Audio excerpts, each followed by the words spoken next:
ክብራትና ክብራን ተመልካቾቻችን እንኳን ከዘመነ ማቴዎስ ወደ ዘመነ ማርቆስ በሰላም አሸጋገራችሁ። ይህ ሥርዓተ ቤተ ክርስቲያን ነው። በዛሬው መርሃ ግብራችን ላይ ዘመንና ሰው ምን ያገናኛቸዋል በሚል ርዕስ መምህር ጋብዣለሁ። አብራችሁን ቆዩ።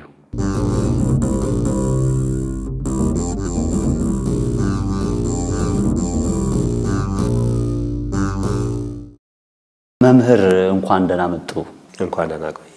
ለተመልካቾች ራሱን ያስተዋውቁል። እሺ፣ መምህር ዳንኤል ሰይፈ ሚካኤል በመንበረ ፓትርያርክ ጠቅላይ ቤተ ክህነት የጥናትና ምርምር ማዕከል ኃላፊ። ለመግቢያ ይሆነን ዘንድ አዲስ ዓመት፣ ርዕሰ አውደ ዓመት፣ ቅዱስ ዮሐንስ ስንል ምን ማለታችን ነው? ምን ያገናኛቸዋል? እንግዲህ አዲስ ዓመት ያው ሁሉም አንድ ነገር ነው የሚያመለክቱት፣ ግን ያ በተለያየ መንገድ ይገለጻል። ያው ዘመን ተለውጦ እንግዲህ አዲስ ዓመት ስናገኝ ያንን በተለያየ መንገድ እንጠራዋለን። ከሚከበሩት በዓላት፣ ከሚፈጸሙት የቁጥርና የዘመን ለውጦች እና ደግሞ ከምንቀበለው ሁኔታ አንፃር በተለያየ ስያሜ ልንጠራው እንችላለን። ያው ግን ጉዳዩ ግን አንድ ጉዳይ ነው። በሰው ልጅ እንግዲህ ታሪክ ውስጥ እግዚአብሔር ጊዜና ቦታን ፈጥሮ ሰው እንዲኖር ካደረገ በኋላ የጊዜን ጠባይ ወይም የወቅት የምንለው ዘመን የምንለው ነገር ጠባዩን በዑደት የሚመላለስ ጠባይ አድርጎ ነው የፈጠረው። ከመጀመሪያው ከሰዓት ወይም ቅጽበት ከምንለው ጀምሮ ዑደታዊ ወይም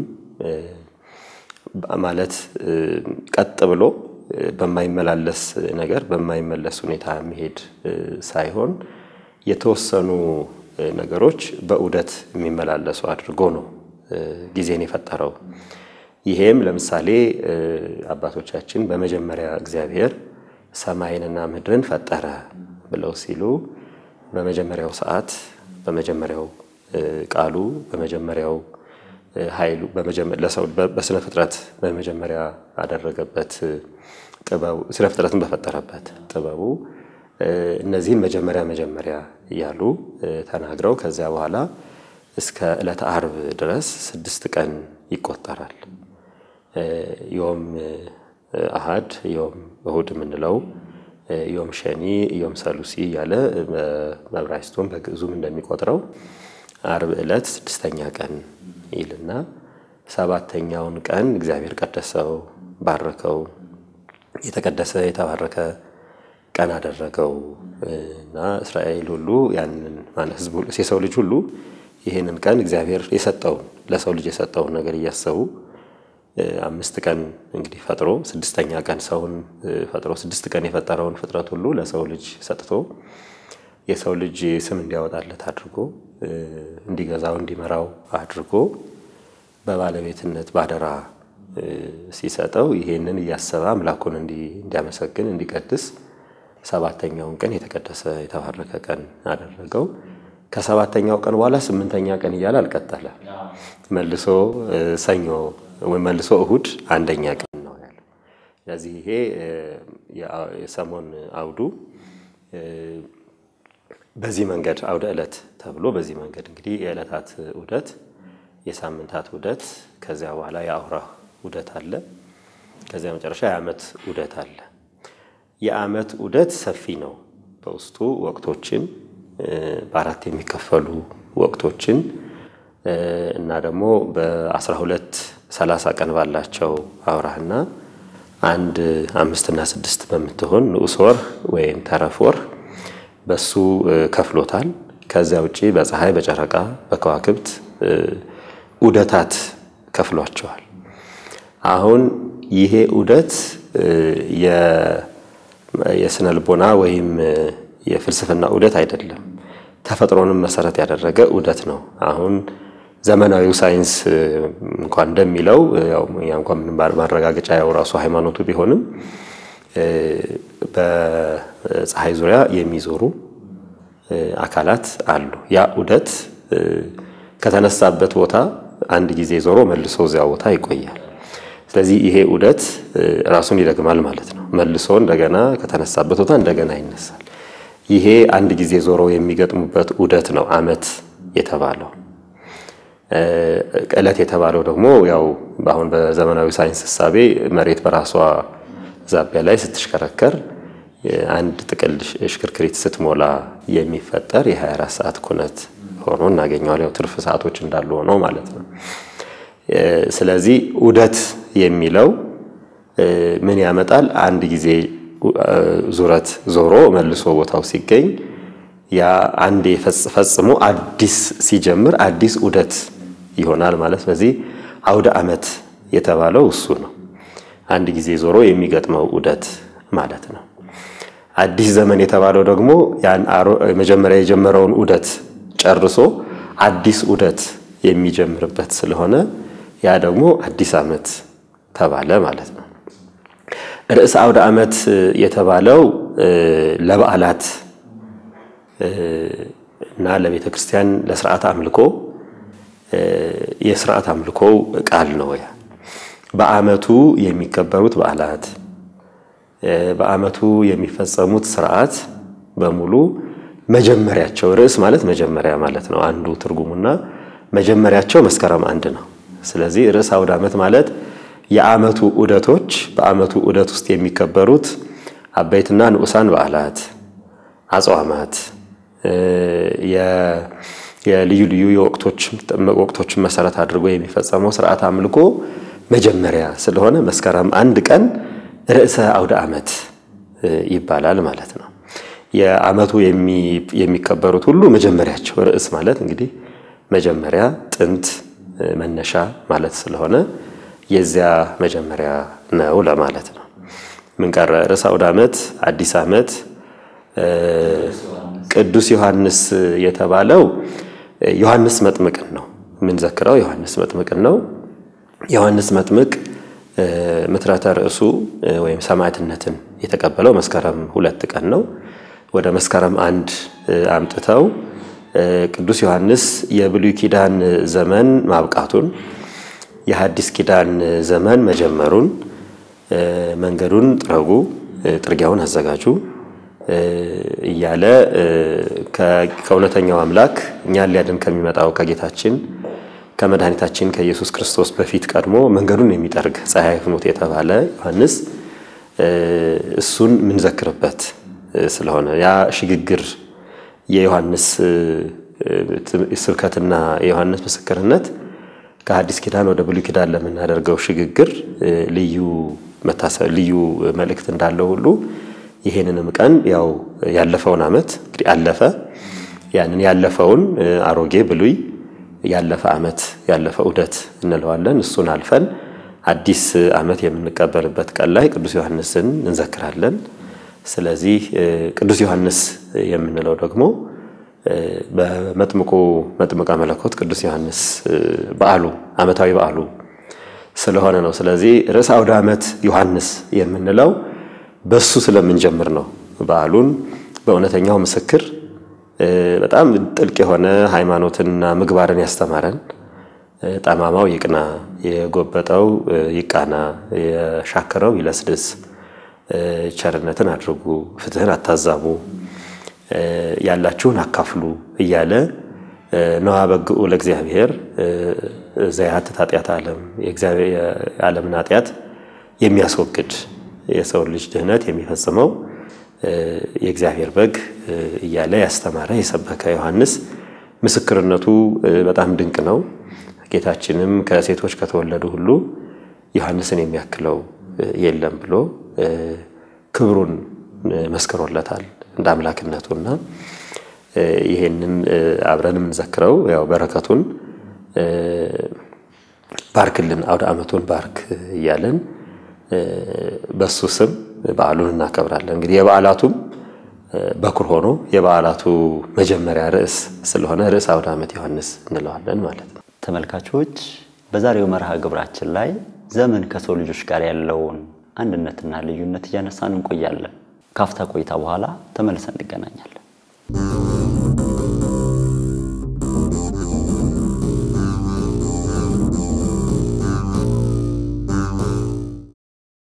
ተመልሰናል ተመልካቾች። ከመምህራችን ጋር ባለን ጊዜ ጥሩ ነገር እየተማራችሁ እንደሆነ ተስፋ አድርጋለሁ።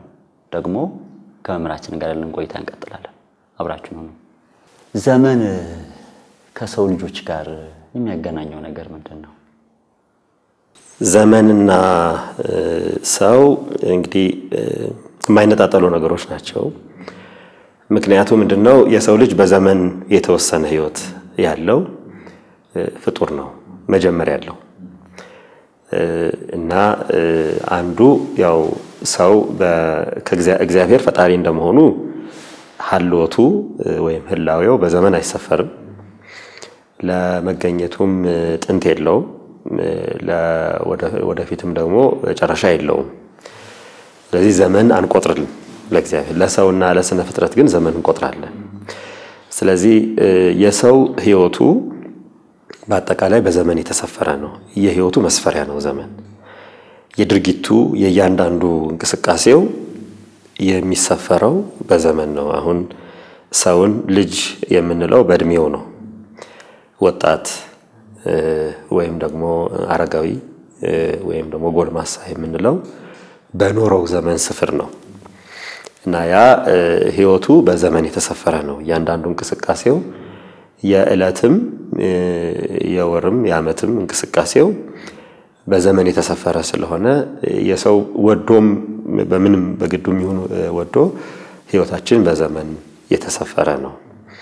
ዘላለማዊ የሆነ ማንነት እግዚአብሔር ቢሰጠንም ከህይወት ወደ ህይወት ተሻግረን ዘላለማዊት የምትሆን የእግዚአብሔርን መንግስት የምንወርስ ብንሆንም መጀመሪያ ግን አለን እና ያ እድሜ የሚሰፈርበት ዕለት ስለሆነ ነው። ሁለተኛው የሰው ልጅ የድህነትን ተስፋ ከእግዚአብሔር በተቀበለ ጊዜ ተስፋውን የሰጠው በዘመን ሰፍሮ ነበር እና ወደፊት የሚያገኘውን ነገር ሁሉ በዘመን ሰፍሮ ሰጥቶታል። ስነ ፍጥረቱን ሁሉ በዘመን ወስኖ ፈጥሮታል። ማታም ሆነ ቀንም ሆነ አንድ ቀን ወይም አንድ ዕለት የሚለው የሚነግረን ስነ ፍጥረቱን በዕለት የሰራውን ስነ ፍጥረት በዕለት ወስኖ በሰዓታት መጥኖ እንደፈጠረው ነው። ያው በረጅም ነው ትንታኔው። አሁን በእሁድ ዕለት የተፈጠሩት ፍጥረታት እሁድ በማንኛውም ሰዓት ፈጠራቸው አንልም። በእሁድ ዕለት ራሱ ባሉት ሰዓታት ከፍሎ በእሁድ የተፈጠሩትን መጥኖ ፈጥሯል። በዕለት እሁድ ብሎታል። በውስጡ ደግሞ የተፈጠሩትን በሰዓት ከፍሎ ፈጥሯቸዋል። ከዚያ ቀጥሎ ያ እንግዲህ ጥንተ ዕለት የምንለው የመጀመሪያ ዕለት የተፈጠረበትን ዕለት ጀምረን ነው። ከዚያ ቀጥሎ ዕለቱን ለመስፈር ዕለቱን ለመለካት በዕለተ ረቡዕ ፀሐይ፣ ጨረቃን፣ ከዋክብትን ፈጥሮለታል።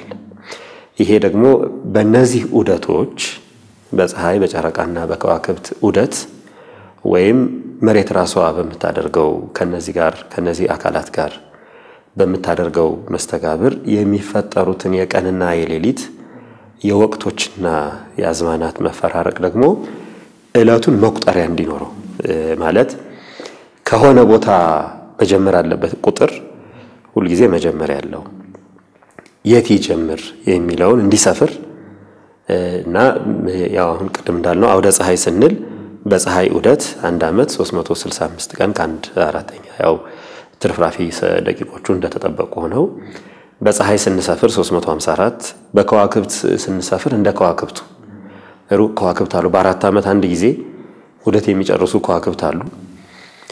እንደገና በአራት ወር በሶስት ወር አንድ ጊዜ ደግሞ ዑደት የሚጨርሱ አሉ። እነዚህን እንደ ከዋክብቱ መጥኖ ያው ዕለቱን ይቆጥራል ማለት ነው። ስለዚህ የዘመን ቁጥሩም ሆነ ሰው ያላቸው ግንኙነት የስፍር ግንኙነት መስፈሪያ ነው። የሚኖርበትን ህይወት ሰፍሮ ነው የሚኖረው፣ መጥኖ ነው የሚኖረው። ይሄ ለአኗኗሩ ብቻ ሳይሆን በሰውነቱ ውስጥ ባለው እድገት ውስጥ ሁሉ የሰውነት እድገቱ ይሄንን ዘመን መሰረት አድርጎ ነው የሚያድገው። በጨረቃም ቆጠር ነው፣ በፀሐይም ቆጠር ነው። የሰው ልጅ እድሜውን ሲቆጥር አንድ ዓመት ሁለት ዓመት እያለ የሚቆጥረው በዘመን በቁጥር ነው። የእድሜው መቁጠሩ ደግሞ በውስጡ ካሉ እንግዲህ እድገቶቹ ጋር የተያያዘ ነው። እንግዲህ ከፍ ብሎ መቆም የማይችለው ዳዴ ማለት ሲጀምር ዳዴ ብሎ ሲቆም መቆም ችሎ ደግሞ መሮጥ ሲጀምር ከዚያ ድምጽ ማውጣት ሲጀምር እነዚህ ሁሉ በጊዜ የተገደቡ ናቸው። እነዚህ ሁሉ ለብዙ ሰው አንድ አይነት ናቸው። የተወሰነ የጊዜ ምናልባት የአንድ ወር የሁለት ወር ለውጥ ሊኖር ካልቻለ በቀር ሁሉም የሰው ልጅ እነዚህን ድርጊቶች በጊዜው ሰፈር ሲደርስ ለአቅመ አዳም ለአቅመ ሔዋን ሲደርስ የልጅነት ወደ አዋቂነት ሽግግር ሲኖረው ይሄ ሁሉ በዘመን የተከፈለ ነው። ስለዚህ እግዚአብሔር ሰው ይሄን ያደረገለት ለብዙ ነገር ነው ይላሉ አባቶች። እንግዲህ ወደ 12ም 13ም ነገሮች ይቆጥራሉ። ዋናው የመጀመሪያው ነገር እግዚአብሔርን የሚያመልክበት ሰዓት እንዲኖረው ነው፣ ለአምልኮ ነው እና በእለት በቀን 7 ጊዜ እግዚአብሔርን ያመልካል፣ ወደ እግዚአብሔር ጸሎት ያደርሳል። ሰዓለ ዕለት የሰብሐከ እንዳለው ቅዱስ ዳዊት በቀን 7 ጊዜ ለእግዚአብሔር ጸሎትን ያደርሳል። እንደገና በሳምንት ያው ቀዳሚትን በብሉይ ኪዳን በሐዲስ ኪዳን ደግሞ ሰንበተ ክርስቲያንን ሰንበት አድርጎ የተቀደሰ ቀን አድርጎ ሰጥቶታል። ከዚያ አበይት በዓላት አሉት፣ ንዑሳን በዓላት አሉት፣ የወር ዑደታት አሉት። አምልኮ የሚፈጽምበት ጊዜ እንዲኖረው እንግዲህ ይሄንን በብሉይ ኪዳን የመብራት ስርዓት ብሎታል። መብራቷ ሰዓትን ትሰፍራለች። በቀኝ በኩል 3 በግራ በኩል 3 በፊት በኋላ 3 ያሏት አዕጹቅ በመሃሏ ዘይት የሚገባበት በቀዳማይ ሰዓተ ሌሊት በርታ በቀዳማይ ሰዓተ መዓልት የምትጠፋ በቀዳማይ ሰዓተ መዓልት በርታ ደግሞ በቀዳማይ ሰዓተ ሌሊት የምትጠፋ የመተቋም ማይቶት ስርዓትን ሰፍሮ ሰጥቶታል። በዚያ ጊዜውን ይሰፍራል። በብሉይ ኪዳን በቤተ መቅደስ የአምልኮ ጊዜውን በዚያ እየሰፈረ መብራቱን በጥንቃቄ ልብሱን ለብሶ ጫማውን አውልቆ የመብራት ማብሪያ እንደ ጧፍ ያለ ማብሪያውን ይዞ ዘይቱን በመሃል አስገብቶ መብራቶቹን በጥንቃቄ እያንዳንዳቸው በያንጓው ባለው ዘይት እየመጠነ መብራት ያበራል። ይሄ የመብራት ስርዓት ሰዓት የሚሰፍርበት ስርዓት አምልኮን የሚፈጽምበት ስርዓት ነው። ወዲህም ደግሞ የእግዚአብሔር ሀልዎት ከህዝቡ እንደማይለይ እግዚአብሔር ሁሉ ጊዜ በቤተ መቅደሱ ብርሃን ሆኖ እንደሚኖር ማሳያ ምሳሌ ሆኖ አገልግሎታል በብሉይ ኪዳን። በሐዲስ ኪዳንም ያው በዓላትን አጽዋማትን የምናወጣበት ሲለይ ሐዋርያት በሰሩት ቀኖና በዓለ ፋሲካን ከአይሁድ ጋር እንዳታከብር እነሱ በዓለ ፋሲካ ምሳሌውን አልመጣም፣ አልተወለደም፣ አልሞተም፣ አልተነሳም ለማለት ፋሲካን አሁንም ያከብራሉና በዓለ ፋሲካን እነሱ ጋር ከበርክ ማለት ክርስቶስ አልተወለደም ድህነትንም አልፈጸመልንም ማለት እንዳይሆን ብሎ በዓለ ፋሲካ ሲለይ የፀሐይና የከዋክብትን የፀሐይና የጨረቃን ልዩነት ወስዶ በዚያ ሰፍሮ ፋሲካን እንዲያከብር። ምክንያቱም በዓለ ትንሣኤ የሰው ልጅ ሁሉ ትልቁ በዓል ነው። ሞት የተሸነፈበት፣ ሕይወትን ያገኘንበት፣ መቃብር የተከፈተበት፣ ሲኦል የተበረበረበት፣ ገነት የተከፈተችበት በዓል ስለሆነ ይህንን ሁሉ ማክበር አለበት። ግን መቼ እናክብረው? ይሄን ለማክበር ያው ክርስቲያኖች ከአይሁድ በተለየ አንዳንዴ አይሁድ ከሚያከብሩት ወደፊት ወይም ወደ ኋላ ያሉ ያከብሩ ነበር። በኋላ ግን በሰዓት ስፍር ሰፈሩ። ይሄ እንግዲህ ከሃይማኖት ጋር ጊዜ የራሱ የሆነ ትርጉም አለው። ከዚያ ውጪ ማህበራዊ ህይወቱ ነው። የሰው ልጅ ማህበራዊ ህይወቱን በሰዓት የተሰፈረ ነው። የግብርና ህይወት በሰዓት የተሰፈረ ነው። ዘር የሚዘራበት ጊዜ ካለፈ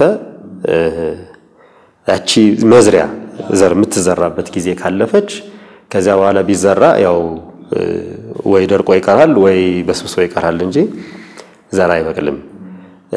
ይሄ ያው የዘር ሰዓት በዚህ በግብርናው ውስጥ እያንዳንዱ ወቅት አለው። በፀሐይ ወቅት የሚዘራል፣ በዝናብ ወቅት የሚዘራል፣ በቆላማ ቦታ የሚዘራል፣ በደጋማ ቦታ የሚዘራል። እንግዲህ ይሄ የግብርናው የሰው ልጅ አንዱ ትልቁ ህይወቱ በዚህ የተሰፈረ ነው። የወንዞችና የተራሮች ልምላሜ በመሬት ውስጥ ያሉ ሀብቶች መገኛ እነዚህ ሁሉ በጊዜ ውስጥ የተሰፈሩ ናቸው። ከዚያ በኋላ ደግሞ ሌሎች የእውቀት መስኮች አሉ። ያው እንግዲህ አሁን ትምህርት ቤት ስንገባ የትምህርት ጊዜ አለ፣ ማህበራዊ ህይወት ውስጥ የጋብቻ ጊዜ አለ፣ እንግዲህ የተለያዩ ማህበራዊ ኩነቶች የሚፈጸሙበት ጊዜ አለና በአጠቃላይ ሰውና ዘመን ሊለያዩ አይችሉም። ለዚህ ነው ዘመኑ በጥንቃቄ የሚቆጥረው። ያ አቆጣጠር በብዙዎቹ ዓለማት ከሶስት ነገር ጋር የተያያዙ ናቸው። አንደኛው ከተፈጥሮ ኩነታት ጋር ማለት ተፈጥሮ ራሷን በምትለውጥበት ወቅት ቅድም እንዳለው እንግዲህ ፀሐይ ዑደት ጨርሳ በምትቆምበት አዲስ ዑደት በምትጀምርበት ወይም እንዲህ በሚሆኑት የተፈጥሮ ዑደቶች ላይ የተመሰረተ ተፈጥሮን መሰረት ያደረገ ነው። አውሮፓውያን ዘመን መለወጫ ሲያከብሩ በራሳቸው የተፈጥሮ ሂደት ነው። የራሳቸው ክረምት አልፎ አዲስ በጋ የሚጀምርበት በዚያ ነው የሚለውጡት። ወደ ምስራቅ ሄደን ህንድን፣ ቻይና፣ ወደ ጃፓን አካባቢ ብንሄድ በራሳቸው የተፈጥሮ ዑደት ዘመን ይቀይራሉ። እኛ ደግሞ ኢትዮጵያውያን እንደድል ሆኖ በጣም ቀንና ሌሊቱ እኩል የሚሆንበት በተፈጥሮ ኩነት ማለት ነው 12 ሰዓት ከሚሆኑባቸው አንዱና አሁን ቀንና ሌሊት እኩል ሁለት ጊዜ ነው የሚሆኑት በመጋቢትና በመስከረም ነው። ግን መስከረም በተለየ ሁኔታ ደግሞ ክረምት አልፎ በጋ የሚጀምርበት ነው። ውሃ የሚጠራበት ተራራው ሁሉ አደይ አበባ የሚያፈራበት ስለሆነ ይሄ ተፈጥሮ በራሱ አዲስ ዓመት አርጋ ይሰጠችን ነው።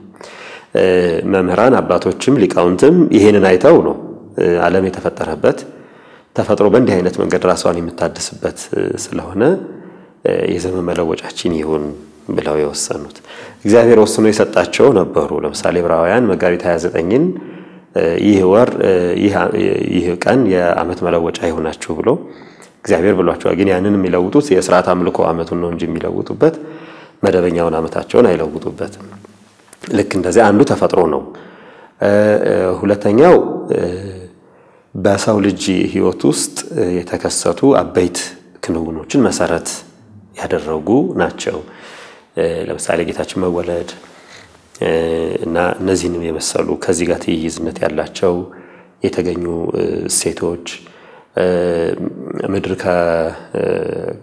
በንፍር ውሃ ከጠፋች በኋላ የተገኘን አዲስ ዓመት ወይም እስራኤል ከግብጽ የወጡበትን ዓመት እንዲህ እያሉ ማህበረሰብ በራሱ ጊዜ አንድ ክንውን የተደረገበትን አዲስ ዓመት በማድረግ አዲስ መለወጫ አድርጎ ይጠቀማል። ሶስተኛው ደግሞ ያው ትምህርትና ሥርዓት አምልኮ ነው።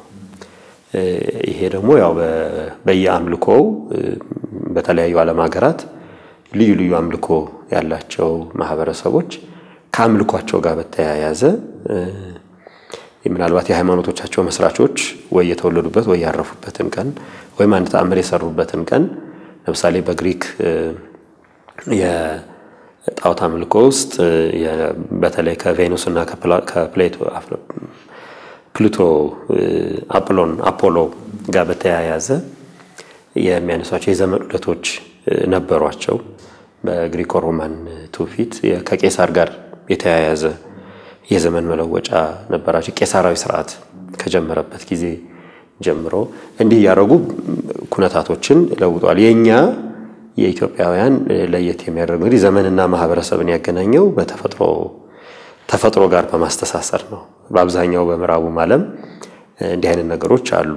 ያው ተፈጥሯቸውና በዓለም ላይ ብዙ ካላንደሮች ብዙ አይነት አቆጣጠሮች ናቸው ያሉት። ብሔራዊ አቆጣጠሮች ልክኛ ኢትዮጵያውያን የራሳችን እንዳለን አረቦች የራሳቸው አላቸው፣ ቻይናዎች የራሳቸው አላቸው፣ ሜክሲኮ የራሳቸው አቆጣጠር አላቸው። አሁን ተውታል። ሌሎች ቦታዎችም የራሳቸው አቆጣጠሮች አሏቸው። እነዚህ አቆጣጠሮች አንዱ ወይ ተፈጥሮን ወይ የዚያን ማህበረሰብ ኩነት ወይም ደግሞ ሃይማኖትና እምነቶቻቸውን መሰረት አድርገው እነዚህ ብዙ አይወጣም። ወደ ጥንቱ ከሄድን የጥንቱ አቆጣጠር ከግብፃውያን በተለይ የጥቁር ፈርዖኖች ግማሽ ኢትዮጵያውያን ናቸው የሚባሉት ፈርዖኖች ዘመን መስከረምን የዘመን መለወጫ አድርገው ቆጥረዋል። ይሄ ምክንያት የአባይ ወንዝ ክረምቱን ሙሉ ሞልቶ መስከረም ላይ ጥልል ያለ በጣም ትልቅ ውሃ ሆኖ ግን ጥልል ያለ ብዙ አሁን እንግዲህ ድፍርሱ ጠርቶ የጠለለ ውሃ የሚመጣበት ወቅት ስለሆነ ያንን ንጹህ ውሃ የአዲስ ዓመት ማሳያ አድርገው በአግሬሪያን ካላንደር የሚባል አለ የእርሻ ምርት አምራቾች የዘመን አቆጣጠር በሱ አማካኝነት ያው ከዚያ በኋላ ይሄ ፍለድ ወይም ጎርፉ እየቀነሰ የሚመጣበት ወቅት ስለሆነ እነሱ ደግሞ በሚቀንሰው ጎርፍ እየተከተሉ እርሻ የሚሰሩበት ወቅት ስለሆነ እነሱ መስከረምን ጀምረው ቁጥር ቆጥረዋል። ይሄ እንግዲህ ከማህበራዊ ኩነታዎቻቸው አንፃር የሆነውን ከተፈጥሮ ጋር በማስተሳሰር ዘመን የቆጠሩት ነው። እንግዲህ ሆኖ ዘመንና የሰው ልጅ የማይነጣጠሉ ነገር ናቸው ማለት ነው።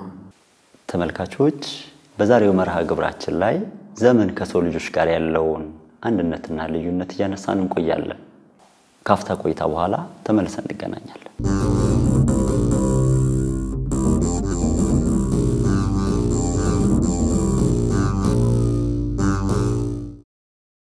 አውደ ዓመት የሚለው ጽንሰ ሐሳብ ሁሉ ጊዜ ስናስበው ዘመንን መቀየር ብቻ ነው።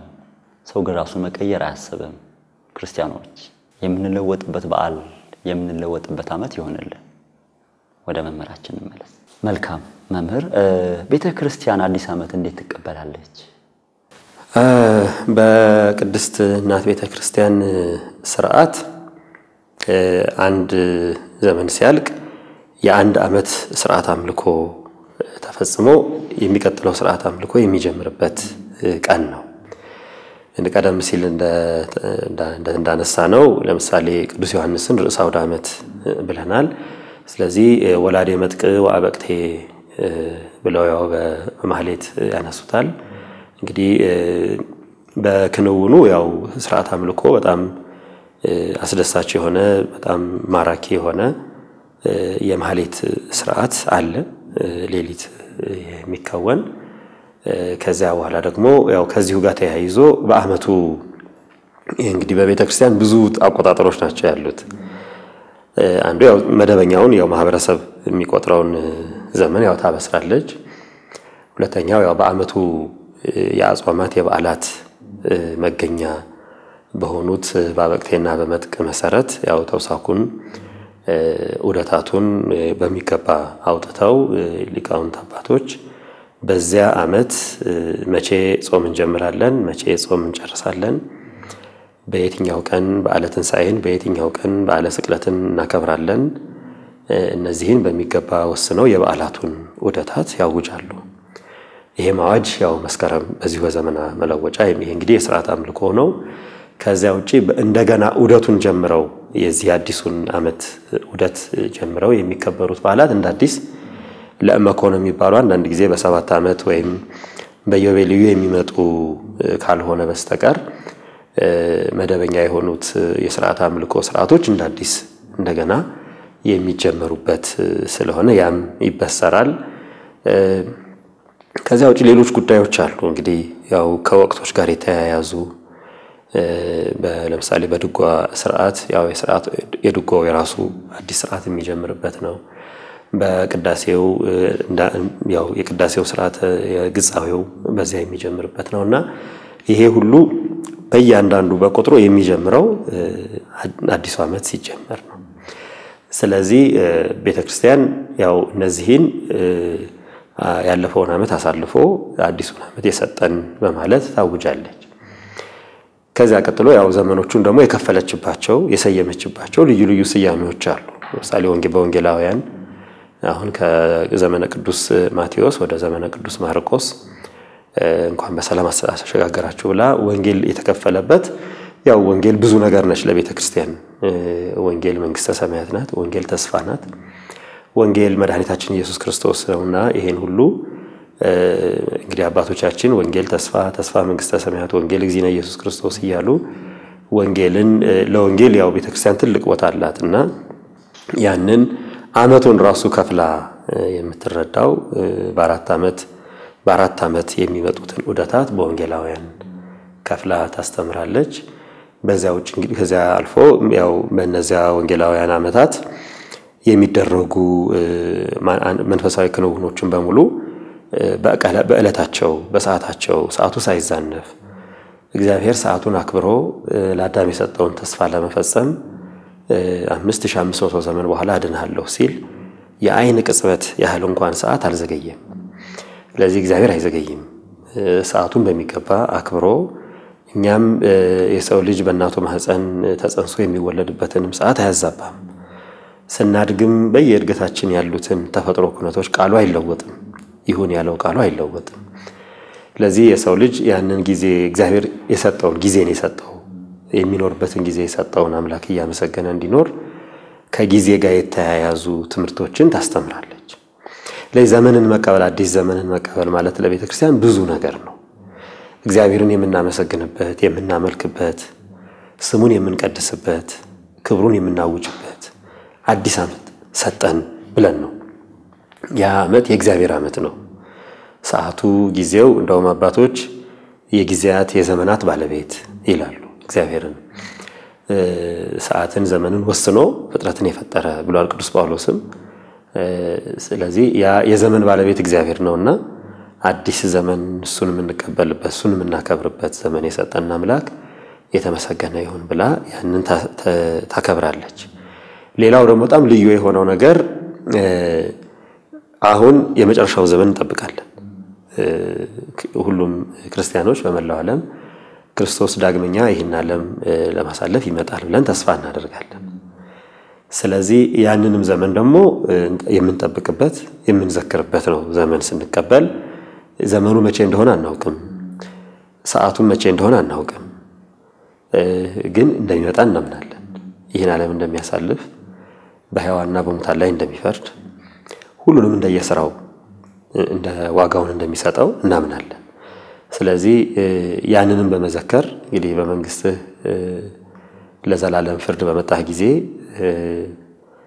ቃለ ሕይወትን ኑ ሀቤ የሚለውን የሕይወት ቃል አሰማን ብለን ደግሞ እንዘክራለን። ያን ለዚህ ዘመንን በብዙ መንገድ ነው ቤተክርስቲያን ከስፍሩ ጀምሮ ያው በብዙ መንገድ ነው ቤተክርስቲያን የምትሰፍረው። ቀኑን አንዱን ዕለት በፀሐይ በጨረቃ በዕለት ሰፍራ ትቆጥረዋለች። መነሻውን በዓመተ ዓለም በዓመተ ፍዳ እንደገና በዓመተ ምሕረት ትቆጥረዋለች ተሰፍረዋለች።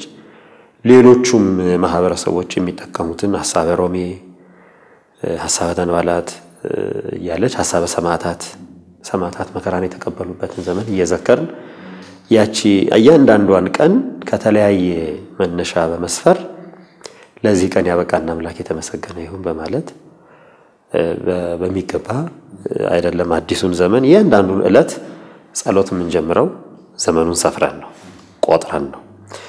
ማንኛውም የቤተክርስቲያን ጸሎት የሚጀምረው ያለንበት ቀን ያለንበት ሰዓት ማንኛው ቀን እንደሆነ ከማወቅ ነው ከመረዳት ነው። ሃሌሉያ ብሎ በዘንዘከር ሐሳባተ ብሎ የዕለቱን የቀኑን ዕለት አስርቆት እንለዋለን። እሱን አውጥቶ ነው ጸሎት ማንኛውም ስርዓት አምልኮ የሚጀመረው። በብሉይ መብራት አብርቶ አምልኮ እንደሚጀመር በሐዲስም መብራት አብርቶ ቀኑን ዘክሮ ስርዓት አምልኮ ይጀመራል። ይሄ እንግዲህ የቤተክርስቲያን ስርዓት ነው እና ዘመንን የምትቀበለው ጊዜን የምትቀበለው ከሁሉ አስቀድማ ጊዜን ዘመኑን ለይቶ በማወቅ ነው። ይሄ የሚለወጥ ነገር አይደለም። ለምሳሌ አንዳንድ ቦታዎች የማህበረሰብ ካላንደራቸውን የለወጡ አካላት ቢኖርም ቤተክርስቲያን አትለውጥም። የራሷ የቤተክርስቲያኗ አቆጣጠር የሥርዓት አምልኮ አቆጣጠር አይለወጥም። በዓሉ የሰላም የፍቅር የደስታ እንዲሆን ተመኘን። ከጥቂት ቆይታ በኋላ ደግሞ ተመልሰን እንመጣለን።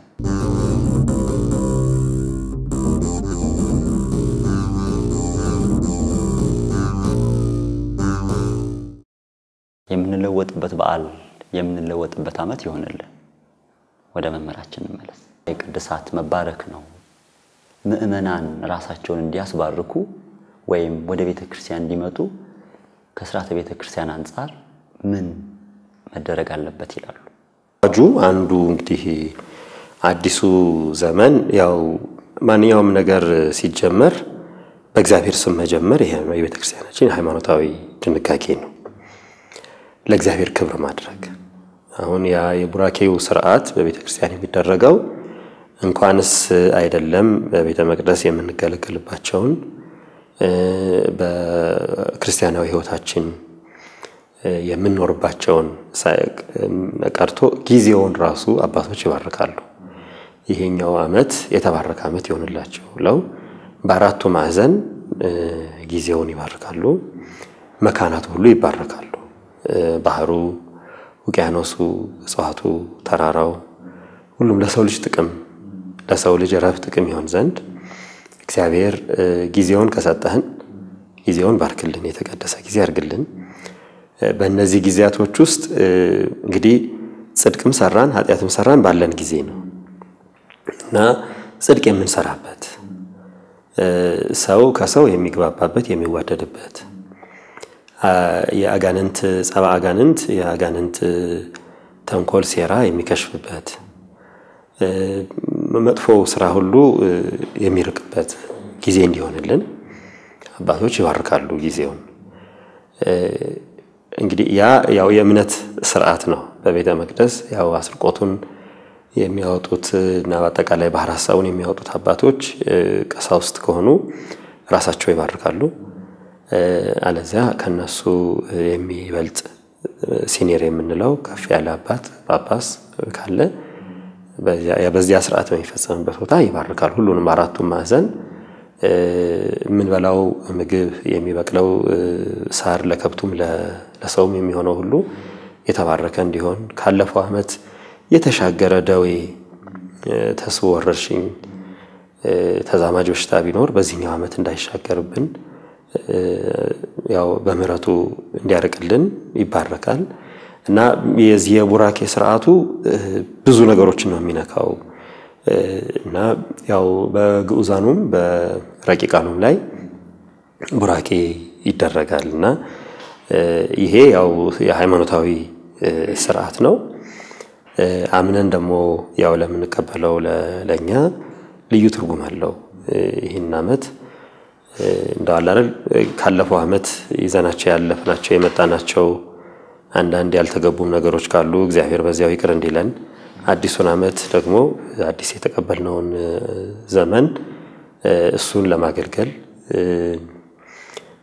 ጥሩ ስራም ለመስራት እንድንተጋ ያንን ቡራኬ እንደ አንድ ሃይማኖታዊ መንፈሳዊ ኃይል እንቀበለዋል እና መባረክ እንግዲህ እግዚአብሔር ኃይሉ ጥበቡ ፍቅሩ በረከቱ በዚያ ላይ እንዲያድር ነው ያው እንግዲህ ወደ ኋላ በብሉይም ኪዳን በሐዲስ ኪዳንም ያው ለምሳሌ ያዕቆብ ልጆቹን በባረከ ጊዜ ወደፊት ለሚኖሩት ነው ቡራኬ የባረካቸው ወደፊት እያንዳንዳቸውን እየጠራ ወደ ኋላ ላለው ሳይሆን ወደፊት ለሚኖሩት ትውልዳቸው ነው የባረከው እያንዳንዳቸውን እጁን እየጫነ ሲባርክ ወደፊት ለሚኖሩት ህይወት ነው ቡራኬን የሰጠው ማለት ነው ባርክም ከመሰበጦሚያ ታሪክ ላይ ያው በኋላ ወደ ኦሪት ላይ እንደምናየው በላምን ጠርቶ እርገምልኝ ሲለው እሱ ባረከ ያ ቡራኬ ወደፊት ለሚመጣው ነው ኮከብ ይሰርቅም ያዕቆብ እያለ ኮከብ ከያዕቆብ ቤት ኮከብ ይወጣል እያለ በትንቢት የሚባርከው ወደፊት ላለው ነውና ቡራኬ ወደፊት ለሚመጣው ነው እና ወደፊት የምንኖረው ህይወት የተባረከ ህይወት እንዲሆነን የምንገለገልበት የምናስብበት አይምሮ የምንናገርበት አንደበት የምንሰራበት እጅ ሁሉ የተባረከ እንዲሆን አባቶች በልዩ ጸሎት በአራቱ ማዕዘን ያው ወሰንና ድንበር በማይለየው ቡራኬ በማይገደበው ቡራኬ በዚህ እስከ ኢትዮጵያ ድንበር ወይም እስከ አፍሪካ ድንበር የማንለው በመላው ዓለም በሚደርስ ቡራኬ ይባርካሉ እና ያ የቡራኬ ሥርዓት አዲስ ለውጥ ለማምጣት ወይም አይደለም የሆነ ለየት ያለ ነገር በብለን በመናስብ ክርስቲያኖች ህይወታችን ስራችን መንገዳችን የተባረከ እንዲሆን ትልቅ ገዛ ያደርግልናል ለዚህ ነው ሁሉ ተሰብስቦ ከዘመን መለወጫውና በዓላቱን በቃል ከመያዝ ትንሳኤ መቼ ያሉ ስቅለትን መቼ ነው ያሉት አብይ ጾም መቼ ይገባላሉ ይያሉ ያችን ከመያዝ ባሻገር ትልቁ ሰው ቤተክርስቲያን ሄዶ በዚህች ዕለት ጧት ያችን አዋጅ ለመስማት ወደ ቤተክርስቲያን የሚሄደው ቡራኬውን ለማግኘት ነው ዘመኑን የተባረከ እንዲያደርግ ያን ለማድረግ ነውና ቤተክርስቲያን ደርሶ ደግሞ ቤቱ ሄዶ ደግሞ እንግዲህ የራሱን ደግሞ ሥርዓት ይፈጽማል ተመልካቾች በዛሬው መርሃ ግብራችን ላይ ዘመን ከሰው ልጆች ጋር ያለውን አንድነትና ልዩነት እያነሳን እንቆያለን ካፍታ ቆይታ በኋላ ተመልሰን እንገናኛለን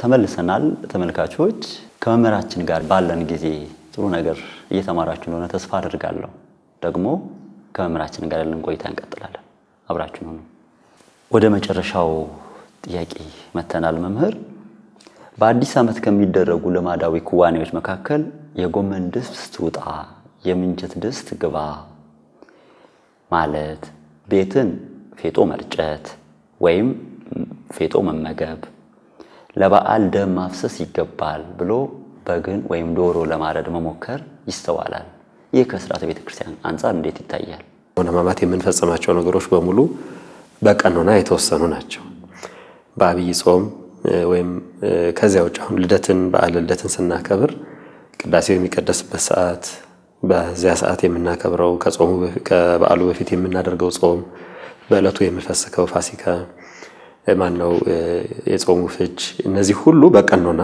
የተወሰኑ ናቸው በሃይማኖታዊ ሥርዓቱ ያው የተፈጥሮና የማህበረሰብ ባህላዊ ሥርዓቱ እንደየቦታው ሆኖ በሃይማኖታዊ ሥርዓቱ አዲስ ዓመት ስንቀበል የምናደርጋቸው ሥርዓቶችን በቀኖና የተወሰኑ ናቸው ያ ማለት ያው ቀደም ሲል ያነሳናቸው ያው ሥርዓተ ማህሌቱ የበዓላት ያጾማት አዋጁ ቡራኬው እና ያ መንፈሳዊ ሥርዓት በሚገባ መስማት የአዲሱ ዓመት ምንድነው ቁጥሩ ምንድነው የትኛው ዘመን ነው ዓለም ከተፈጠረ በኋላ የትኛው ዘመን ነው ይሄ ተቆጥሮ ተሰፍሮ የተቀመጠ ነው በየቦታው ይመነዝሩትም ከዚህ አይወጣም በየቦታው እንዲህ አይነት ካላንደር አለን ቢሉም መሰረቱ ይሄ ነው ከዚህ አይወጣም ከዓመት ዓለም አይወጣም የዘመን ስፍር በሙሉ በየትኛውም ዓለም የግሪክና ሮም የወሰዱት የግሪጎሪያን ካላንደር የሚባለው ሁሉ ቢመጣ ጁሊያን ካላንደር ቢመጣ ይሄ ሁሉ ቀድሞ ተሰፍሮ የተቀመጠው የዓመት ዓለም ስፍር ነው